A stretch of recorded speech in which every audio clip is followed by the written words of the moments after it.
Welcome to the Discover Alaska lecture series, brought to you by the University of Alaska's Summer Sessions and Lifelong Learning.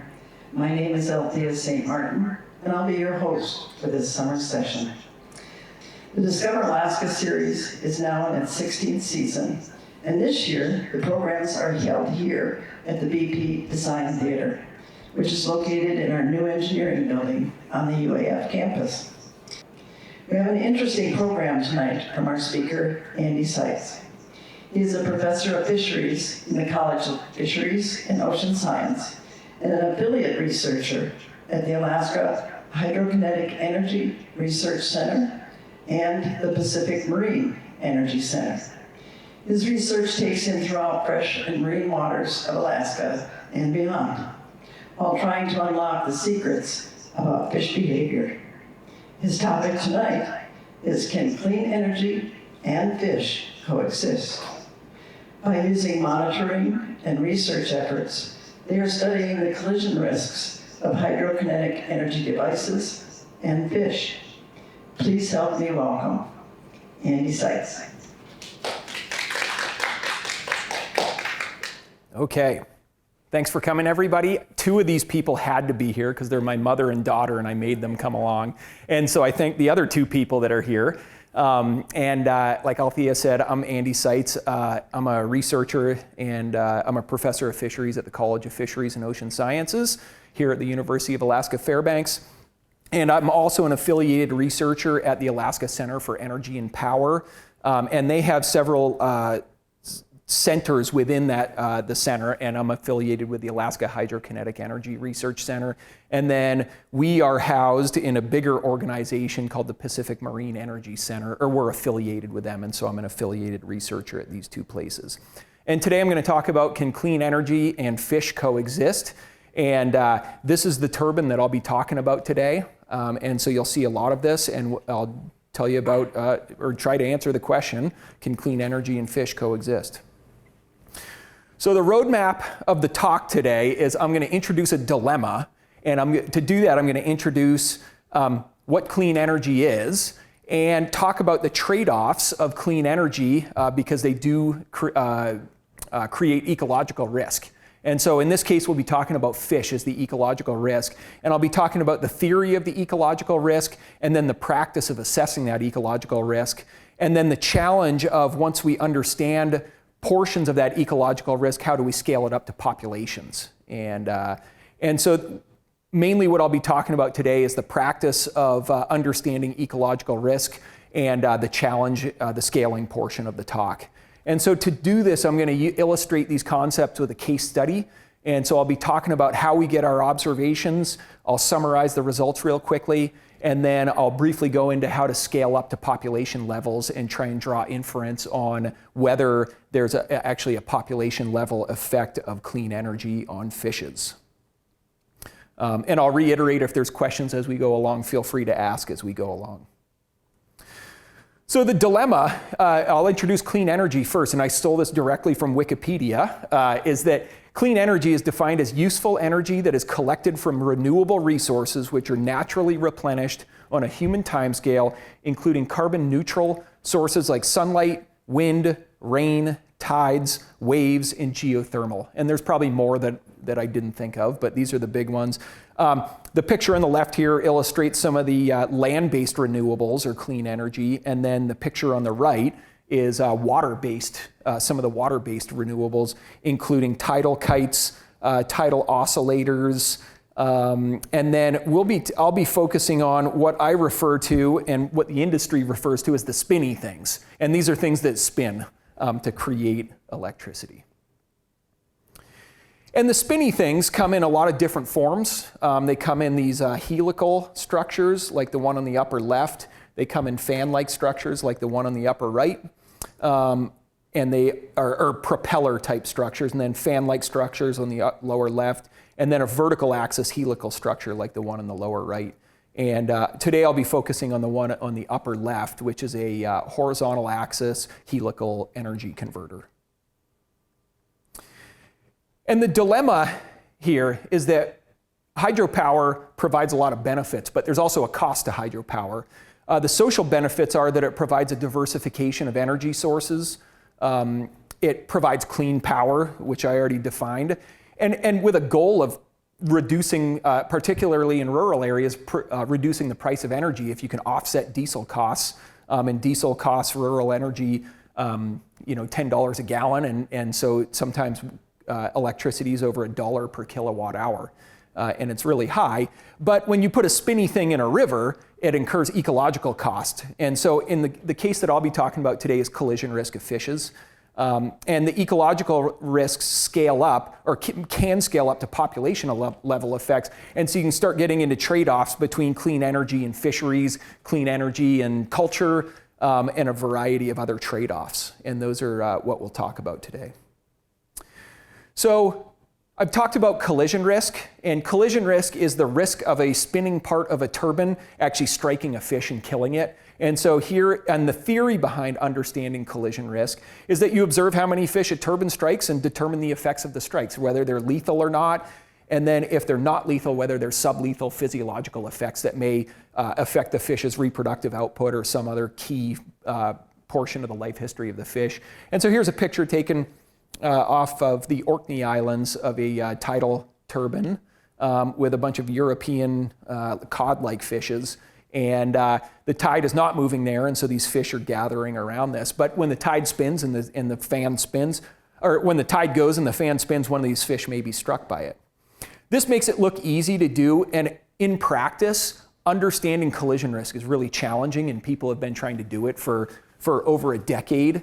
And the results so far are pretty unsatisfying because of the challenges such as murky water, and then proving whether the fish died or not is difficult to do because you're typically limited to a single small sampling beam.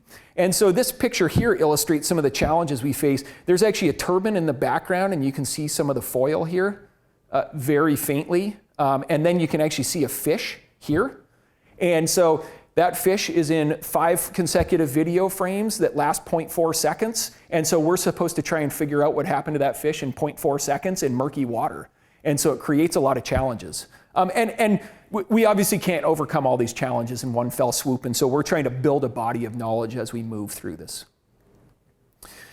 And then the challenge of addressing the dilemma is, let's say this fish did die, then we have to scale. What does that mean? If a single salmon dies, is that going to kill a fishery? Probably not. And so then we have to try and scale up to these population level effects. And we can think of it as, will it affect, if some small fish get killed by a turbine, will it affect a fishery in 3 years when these fish return? And will it affect the amount of adults that swim back upriver to produce the next generation of fishes? And so we'll explore some of these today.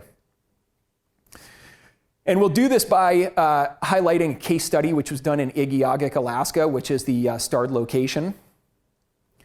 Queejac, Alaska is a wonderful village on the shores of Lake Iliamna, which is Alaska's largest lake. And then right in front of the village of Queejac is the outlet of Lake Iliamna, which is the Queejac River. And this is a typical picture of the Queejac River. This is about 400 yards downstream of the lake outlet. And then I showed this picture because underneath this arrow is a river turbine. And this is what the river turbine looks like before it's deployed. And so it's floating on the surface here.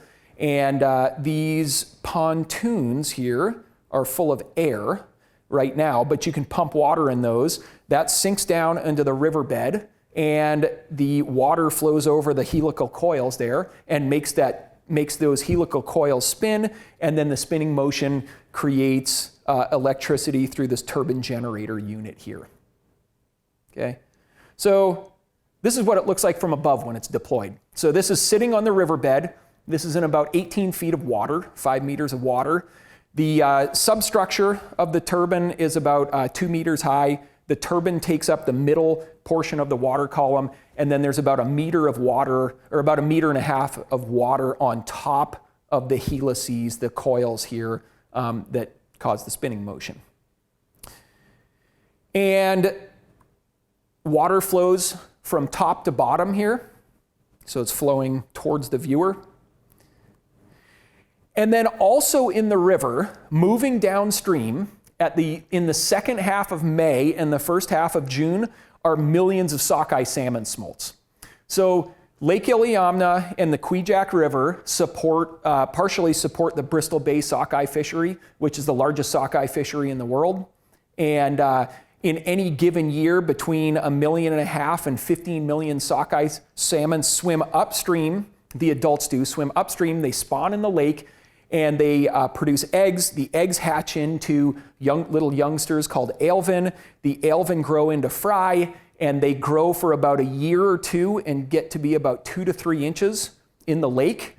And then they feel the need to go to the ocean to really pack on the weight. And so at this stage, they turn into a life stage called smolts. And you'll hear me referring to sockeye smolts a lot. And smolts refers to the life stage of any salmon, but in this case, it's sockeye salmon, when they are undergoing physiological adjustments on their way down from freshwater to the ocean. And so in any given year, between 30 and 50 million sockeye smolts swim downstream in the Queejac River. And so this introduces a concern of regulatory agencies of, will this clean energy, so this little spinny, or this big spinny thing, which is 10 meters wide, and the front height of the helical structure is 2 meters, a little under 2 meters, will sockeye salmon smolt interact with that turbine, and what is the collision risk of sockeye salmon smolt with that turbine as they swim down to the ocean? And so that's where we came in, the UAF fish team came in to try and understand what the collision risk is to sockeye salmon smolt and how that may scale up to a population level.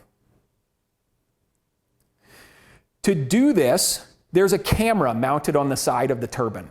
And we were supposed to have 2 cameras, one upstream and one downstream, but the one upstream got crushed by ice in the spring, and so we were left with one turbine, which is downstream here, indicated by the arrow, and the field of view points across the turbine and into the turbine.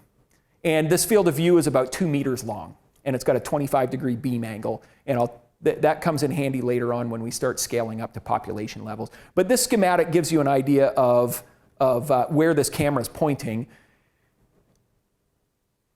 The camera, the live feed of the camera, comes onto shore through a fiber optic cable that is buried in the riverbed, and it comes into this shore station here in this 10-foot Connex box here. And so the turbine is out here sort of on the left. There's a cable that comes onto shore, and it feeds into the power station here. And then if you open the door of the power station, so the power station has all the electrical controls for feeding the electricity generated by the turbine into Igiugig's power grid, which was exclusively powered by diesel generators, and now it's supplemented by this turbine generator unit that's attached to the turbine and so with this, they are reducing their reliance on diesel fuel and supplementing diesel energy with clean flowing water energy. Also in the power station, you'll see this side view of this computer monitor here, okay? And that's our fish watching station. So this is what the computer monitor looks like. This is our video feed, and so this is the actual helical turbine here. These are the turbine blades. These are the spars and supports. And then behind that's an Excel sheet. And so there was a fish team of 4 people, myself, and then 3 others. And we did 24-hour monitoring for 21 days, starting May 21st and ending June 10th. And we monitored, we subsampled for the 10 minutes at the top of every hour. So we'd sample from midnight to midnight 10, 1 a.m. to 1:10 a.m., and so on and so forth. Because watching a video screen creates rapid burnout, and so we try to avoid that. And then there's a bunch of housekeeping things, like it's like watching a football game. You have to go through instant replay to figure out what the fate of the fish were. And so what you do is mark down every time there was a fish event, and these are literally just silver flashes on the screen, and you mark them down, and then you go back and determine the fate of the fish afterwards. And then we had to classify different outcomes. And so we classified normal orientation, not normal orientation. And so normal orientation is just a fish swimming with its back up and swimming along. Not normal orientation, we're trying to remain as objective as possible. Not normal orientation is when a fish is either upside down or bent into a weird angle or doing a cartwheel downstream. And then another thing that we were looking for is what is called blade strike. And that is when the leading edge of a moving foil actually hits a fish. And it causes usually a pretty bad bend in the fish's body, and it usually causes like a broken spine. Sometimes it will pop its gills. Sometimes it causes a flurry of fish scales to move downstream. And so we're also looking for blade strike. And so what I'm going to do is walk you through normal orientation, not normal orientation, and then one of the more challenging things we faced, I don't have an example of blade strike because I did not download a series of pictures. But I will give you a second to look for fish, and then I'll advance the slides, and you can try to find the fish in the images. So there's a fish in here. And this one's a tough one. This one's much easier. So the fish appears right here under the cursor, okay? And then I'll play it a couple times. And I'm just advancing still pictures. So I think I have like 6 or 7 pictures on this, and so this is half a second in real time. So this is forward. So this is the way the fish travels. And so we call that normal orientation, because that fish is back up. It's not cartwheeling, it's not upside down. And so we would count this as a fish event, and then the outcome of that fish event is a normal orientation. So next up is not normal orientation. And so the fish appears on the screen, it's upside down, it's flapping its tail, and then I'll advance through the slides again. Oop. And so this is one of the harder ones to see. A normal orientation gives you confidence that the fish is going to be okay. I don't know what happens to this fish once it disappears from view. There's no evidence of blade strike, but the fish don't migrate downstream like this, and so we don't know what happened. And then this is the last series of pictures that I have to illustrate what we were working with. The last two were pretty easy because it's individual fish in a fish event. Look at this video. So you probably can't see fish right here, even though they are here. But then I'll advance to the slides, and then I'll go back and do it again. And they will be moving from left to right. And now you can start to see them. And this is a big school of sockeye smolts, numbering in the several hundreds. And this creates, a lot of problems for us.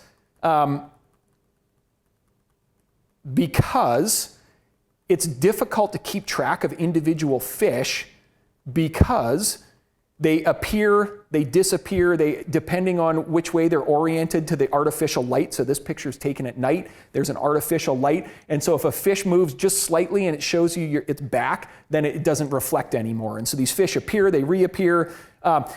Using automated software, we've tried that, and that has even worse results because automated software can't keep track of individual fish in these circumstances because they change angles. Automated software is looking for objects that remain at a similar image, but if a fish is looking at you, it looks like a different image than if the fish is broadside to you. And so automated software has a lot of problems too. And so we do our best, and we literally sit down as a team and count how many fish we think are passing through here, which is probably a semi-good estimate of how many fish are passing through here. So those are some of the challenges. I didn't show you a bunch of other stuff in here that was also challenging, but in the interest of time, we'll move on to the results. So in 3 weeks, so 21 days of monitoring, 10 minutes at the top of every hour, we saw about 2,400 fish events. And each individual fish counts as a fish event. The vast majority of those events happen between 1 a.m. and 3 a.m. And that's when we saw those schools. The individual events occur both during the peak outmigration between 1 and 3 a.m., but they also occur throughout the clock, okay, throughout the course of the day. Then we divided our fish events into different categories depending on how fast the turbine is spinning. So we wanted to know if the turbine is spinning fish, making them cartwheel. And so we had the turbine spinning, not spinning sometimes. We had the turbine spinning half speed sometimes, and then we had the turbine spinning at what's called production speed other times. Production speed is when the turbine's spinning full bore. It produces about 25 to 30 kilowatts, which is enough to power about 20 houses in Queejac. And what we're concerned with in this talk is collision risk at production speed, because the goal is to actually spin the turbine at production speed. And so of these 2,400 fish events, about 6% of them occurred at production speed. And that's because we turned the turbine off at night when those big groups of fish were swimming down. And so we are focused on the 6% of fish events that occurred at production speed. And of those 6% of 2,400, the outcome for the fish was that about 50% of those fish had not normal orientation. So when the turbine is spinning at production speed, it disturbs the fish. And they either cartwheel, they go upside down, they do a headstand and pass through the video frame. And then of those 6% of fish events that occurred at production speed, about 10% of them looked like they experienced blade strikes. And so for the argument that I'm going to present in a few minutes, we're going to assume that not normal orientation does not lead to death, but we are going to assume that blade strike leads to death. Okay? And I should mention the turbine spins at 1 revolution per second, which leads to a tip speed of about 7 meters a second, which is really fast. So before we can get to scaling up to population or determining whether the challenge, which is determining whether, so if you have 2,400 fish events and 6% of those occurred at production speed and 10% may have led to mortality, then that leads to the question, is this affecting a population of fish, or is this a few one-off events that it doesn't really matter and clean energy is worth it? But the goal is to have our cake and eat it too. We want clean energy and healthy fisheries that support subsistence, culture, commercial fishing, recreational fishing. And so now we have to turn these individual fish events into some sort of population level estimate of what the effect is of the turbine. And so to do this, we have to scale for space first. And remember, we're only subsampling a little bit in front of the turbine, in front of the cross-frontal area of the turbine. And so this is a schematic of if you were looking downriver with the current at your back, this is what the turbine would look like if you encountered it as a fish. Okay? And then this is the camera beam. This is what the camera beam looks like. This is what the camera samples. And as you can see, it doesn't sample the entire frontal area. And so if we see 2,400 fish events during our sampling, then we're not seeing all of the fish events with the turbine because we only see a small portion of the frontal area of the turbine. But we know the angle of view of the camera is 25 degrees. The distance of view averages about 2.4 meters. And so we can plug that into a formula, and the area scanned by the camera, it turns out to be about 1.3 square meters. Okay? The frontal area of the turbine is about 18 square meters. And so when we're trying to scale up for space, then we are only seeing around 7% of the fish events that occur with the turbine, because we are only seeing 1.3 square meters of 18 square meters of the frontal area of the spinning part of the turbine. Okay, so then what we would do is say, okay, we observed 2,400 fish events, and then divide by 0.07 to get the total hypothetical number of fish events that occurred with the turbine. But then we also have to account for time, because we only monitored for the 10 minutes at the top of every hour. And so we were observing fishes for only 17% of the time, so 10 divided by 60 is 16.6. And so then we would have to scale for time. We would take this estimate that we've produced after scaling for space, then we would divide that by 0.17, and we would get an estimate of the total number of smolts that may interact with the spinning part of the turbine. And so if we do that over the course of a 21-day period, then it turns out to be that about 5 sockeye salmon smolts interact with the turbine per 10-minute interval. And this is integrated over a 24-hour period. So we get periods when we don't see any sockeye salmon smolts, and then we get periods when there's a few hundred sockeye salmon smolts. So this is a big assumption that we can't support, but we have some preliminary information on it, so it's the best we have right now. And then this next big assumption when we're trying to scale up is this 10% mortality rate based on blade strike. And so we have to take a stab at this and say, okay, of the 2,400 smolts that interacted with the turbine, how many of those may have died because they got struck by the blade? And so then we take the total number of smolts that may have interacted with the turbine and then multiply that by 0.1. And what we think is our best guess at this time is the potential mortality from collision with the turbine. The turbine may kill around 22,000 smolts on their way downstream. So this seems like a lot.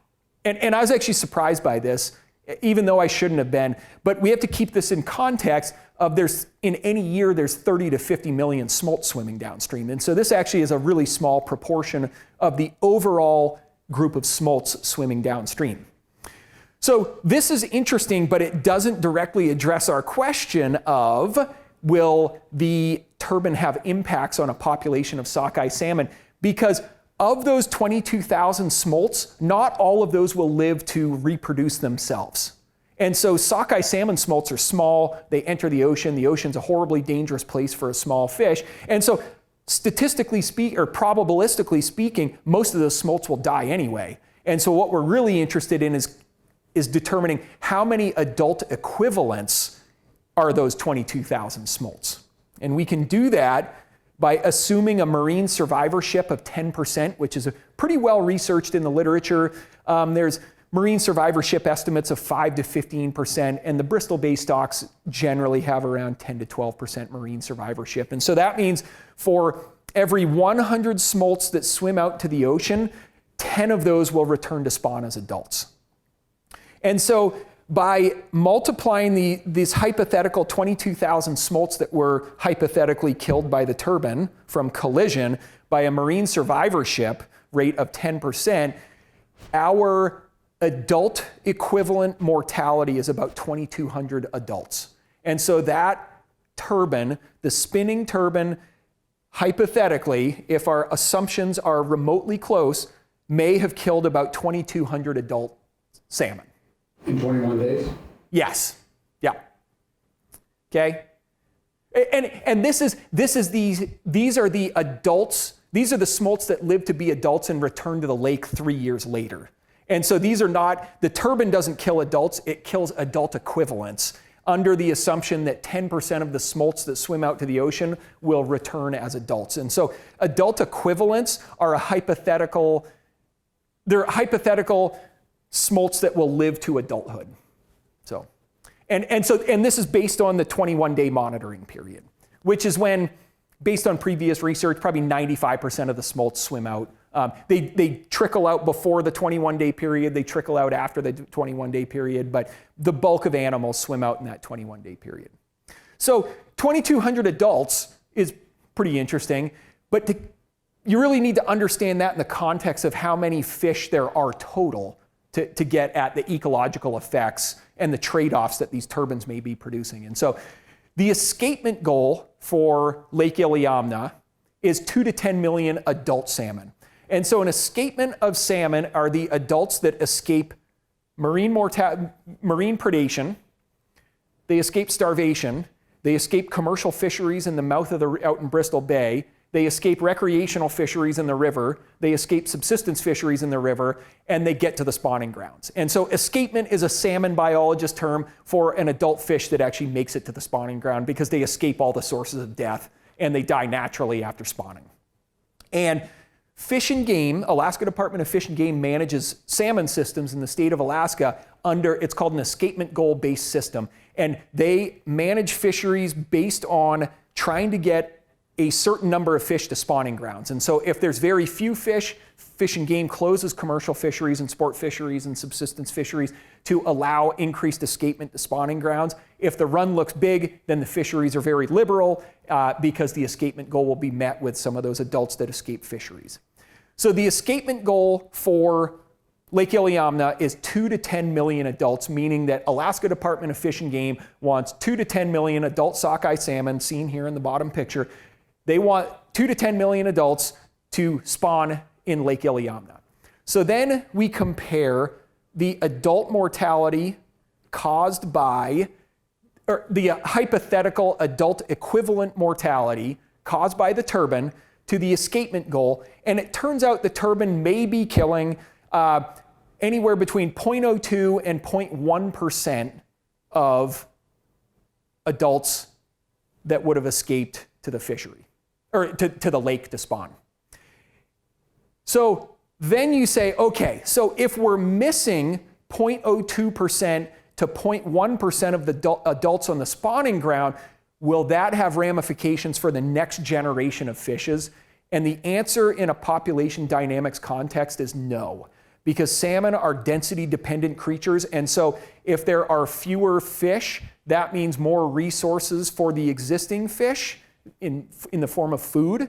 And so within bounds, there's sort of an ideal number of salmon in a system, where if you go above, then there's competition for food and all the fish are small and skinny. And if you go below, then there's not enough adults to produce enough young.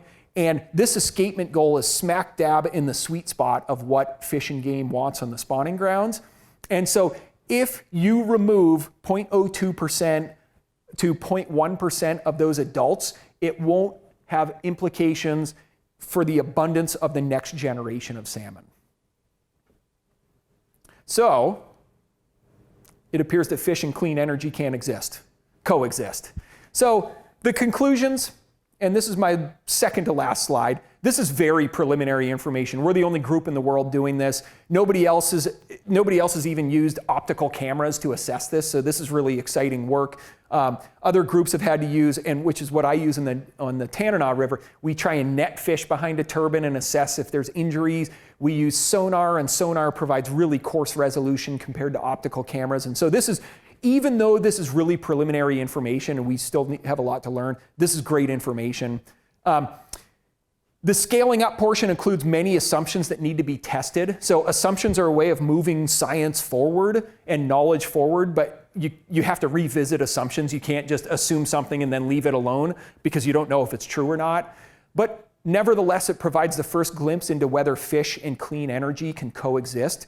And according to what I've done here, it looks like they can. And that's based on the estimate of the percent escapement affected. And it looks like there would be no appreciable population level effects. But another important facet of research is mitigating risk as well. And so ecological risk in this case is collision risk. And so we could further mitigate effects or collision risk on fishes by simply turning the turbine off at 1 a.m. to 3 a.m. every morning. And we could reduce the amount of fish encounters with the spinning turbine by over 50%. And by turning it off for 2 hours, and most people are asleep between 1 and 3 in the morning anyway, and electrical use is at its lowest at that time. And so this seems like a really simple way of further mitigating this collision risk and reducing the amount of smolt interactions with that turbine. And that's it for my talk. But I did want to thank the rest of the fish team, who consists of Michael Courtney, Mary Hostetter, Austin Flanagan, for tirelessly observing fish.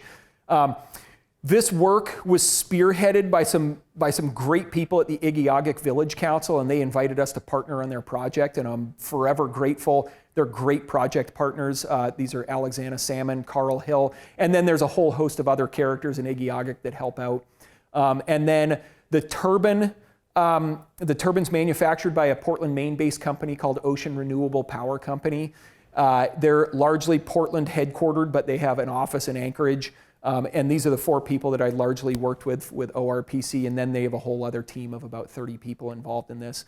And then the funding for this project was provided by the U.S. Department of Energy in their Water Power Technologies office. through a grant to Queejac Village Council. And that grant was actually managed by ORPC. And so UAF is a subcontractor of a subcontractor of a contractor for DOE. And then there are the logos down there. And with that, that's all I have, and I'll take any questions that people have.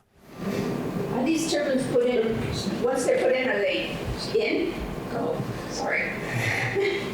So how long does it stay in the water? So that's a great question. This turbine here is the longest in the water turbine of any hydrokinetic turbine ever in a river. And this turbine has been in since July 2019.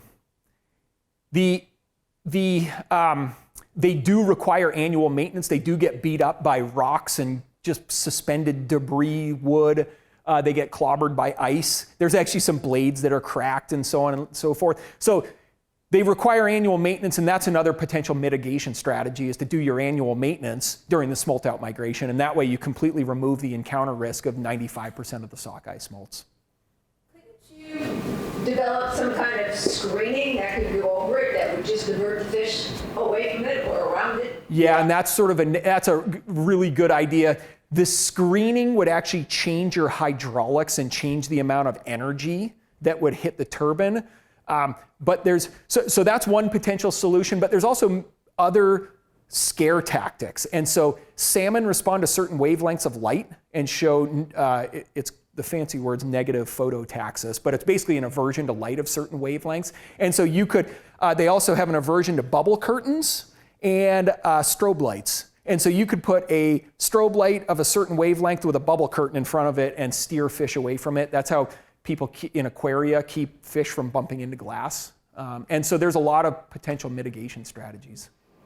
And then how much of the energy the village uses was produced by this turbine? So it's less than half right now. And one of the problems now, and I am not an electrician or an electrical engineer, but I'm learning a lot about this. So there's a few problems. One, they don't have a battery bank, which is a big problem because you can't buffer power demand. And then diesel generators have to run at least, and it's either 50 or 60% load. Otherwise, they get fouled. And so you can't, and then when you have differential power demand according to who's home and who isn't, and whether school's in session and whether the kids have gone home for the day, then you get these surges in power demand, and without a battery bank to buffer those, then you can create problems with your diesel generator if you have differential water power supply and then differential power demand. And so this is a long answer, I know. But with a battery bank, and they're going to install a second turbine later this summer, they'll be able to meet 80% of their electrical demand. So, which is really encouraging. So have you looked at powering individual cabins or houses? So yes, and it is an option that is probably more realistic than feeding power into a grid. And there are a variety of small turbine manufacturers that are designed for powering a single household. And one of the desires of a lot of turbine manufacturers is powering community electrical demand in places like Africa and Southeast Asia where there's no power at all, and people literally just need to power like a well pump to get water up out of the ground. And so there's a lot of desire to do that. In Alaska, somebody developed a turbine with the goal of powering a small gold mine outside of McGrath. There's actually a person, this is not a submerged turbine, but there's a person in Fox who has a small stream running through his yard, and he powers a water wheel with it, like from the 1800s, and it generates electricity. So yeah. So these scale up. ORPC just got a FERC license to put it's a 1 megawatt unit in East Forelands, which is the cliffy area just north of Homer, trying to capitalize on tides. And so they use the same technology in tidal energy. And how does it weigh against solar power? That depends on who you ask. Solar and wind are way more mature. And this tidal, riverine, and wave. Tidal, riverine energy and wave energy are really in their infancy, and they're still riddled with practical problems. But I mean, the same could be said for solar and wind 40 years ago, and a lot of those problems have been worked out. And so that's the goal of this, is we're trying to work through these problems now. So yeah. Yeah.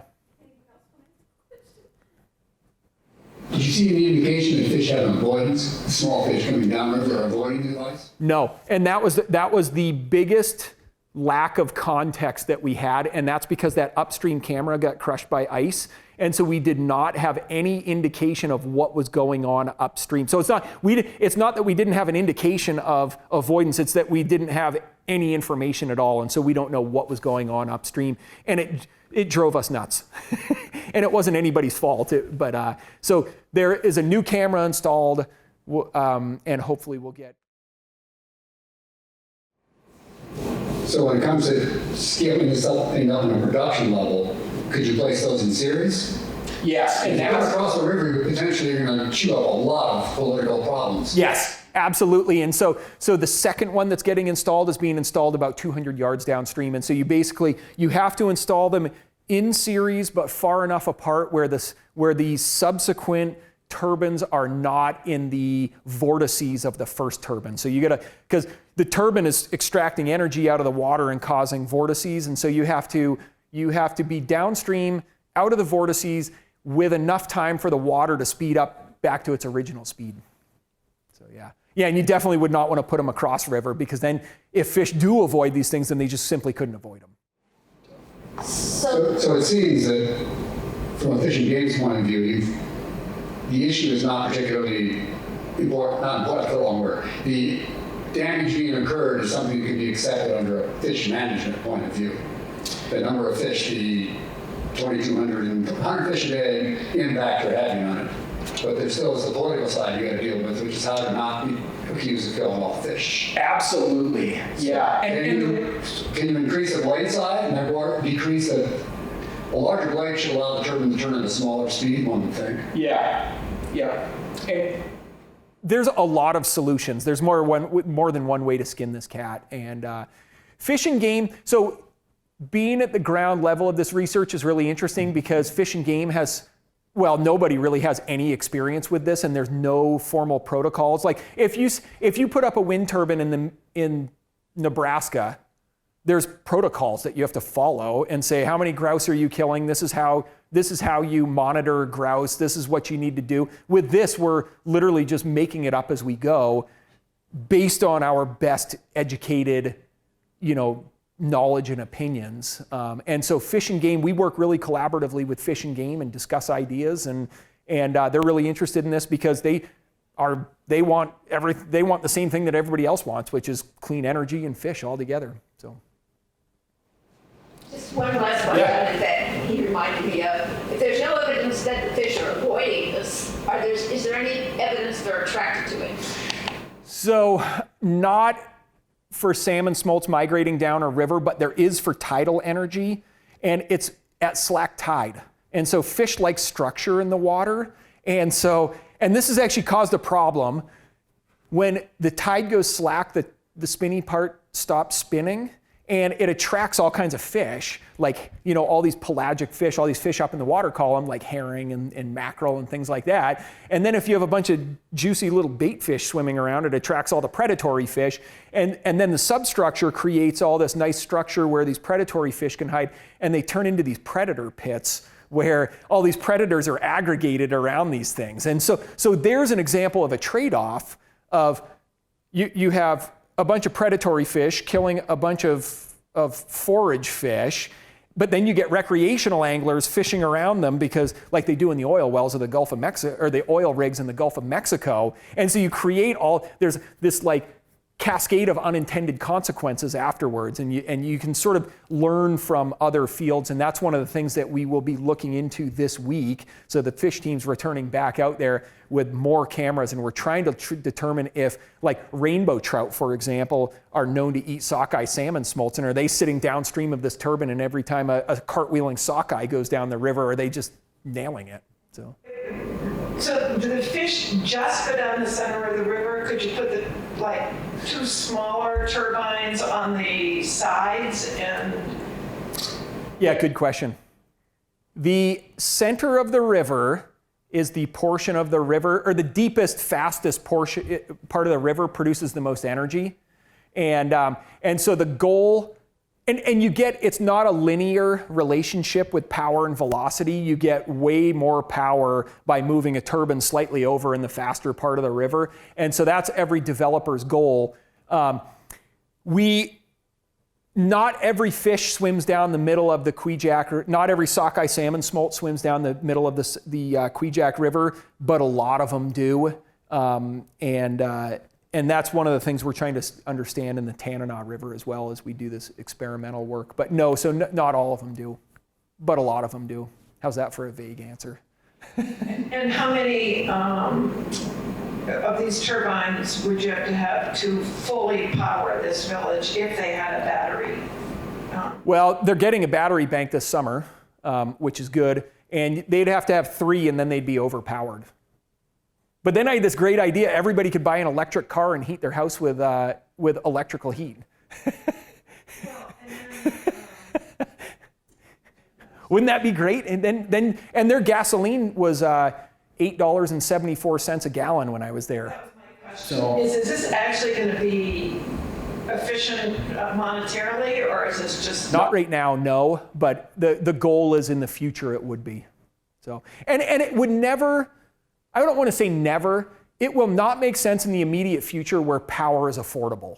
But in off rail belt, off grid, they call them microgrids, these small villages with 50 households. Queejac has maybe 30 households. They make sense there and will likely be affordable. And they could have electric snowmobiles. Yeah, they could have electric four-wheelers. And then instead of everybody drives four-wheelers around villages, and they could have electric golf carts. So. All Elon Musk. Yeah, exactly. That's what I was thinking. That'd be his dream. Yeah. So. Well, I think that's all the questions I see here, but I think that this has been really exciting for us because we are truly seeing the beginning of a new energy source. And it's wonderful to see how it is developing and how the University of Alaska Fairbanks has really taken a step forward on this. So thank you so much for the presentation. Okay, thank you.